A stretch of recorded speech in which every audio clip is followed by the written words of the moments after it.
ان کے گھر میں فالج کا اٹیک ہوئے ہیں، تو ایسا کیوں اللہ نے ہمارے ساتھ کیا؟ دیکھیں کیوں سب سے پہلے شیطان نے کہا تھا، اور اس کے بارے میں اللہ نے فرمایا کہ ابا واستکبر وکان من الکافرین، اس نے انکار کیا، تکبر کیا اور کفر کرنے والوں میں سے ہو گیا۔ اگرچہ آپ کا کیوں یہ تکبراً نہیں ہے لیکن اعتراضاً ضرور ہے، تو اس لیے اللہ تعالیٰ کی بارگاہ میں توبہ بھی کریں۔ اللہ تعالیٰ ہماری مرضی کا پابند نہیں ہے، ہم اس کی مرضی کے پابند ہیں۔ وہ رب ہے، ہم بندے ہیں۔ ہم بندے ہو کر معاذ اللہ خود ایک طریقے سے اپنے ذہن میں رب کا سا تصور قائم کر کے اللہ تعالیٰ کو اپنا بندہ بنانا چاہیں، معاذ اللہ ثم معاذ اللہ، ایسا نہیں ہو سکتا ہے اور نہ ایسا کرنا مناسب ہے۔ اولاد کو ماں باپ کی اطاعت کرنی چاہیے۔ اگر وہ کہے کہ ماں باپ ہماری انگلیوں پہ ناچیں تو ایسی اولاد بے ادب کہلاتی ہے۔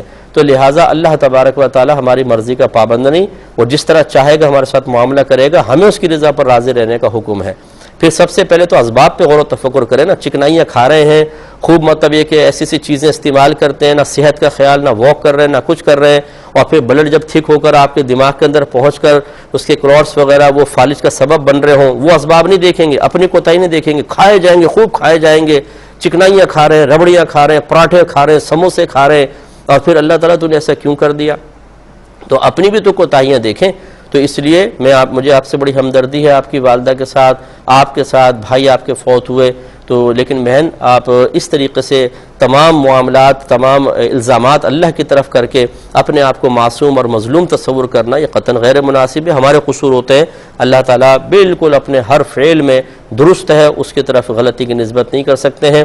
آپ کی بڑی بہن اگر والدہ کی خدمت نہیں کرتی تو بہت بڑی بدبختی کی بات ہے۔ ماں تو ایک جنت کی طرح ہے، اگر آپ خدمت کریں گے جنت آپ کو حاصل ہو جائے گی، اور نہیں کریں گے ماں کا دل دکھے گا تو ہو سکتا ہے جنت کے راہ میں رکاوٹ بنے۔ کاش آپ کی بہن سن رہی ہوں تو وہ خدمت کریں۔ ایک بھائی نے کہا کہ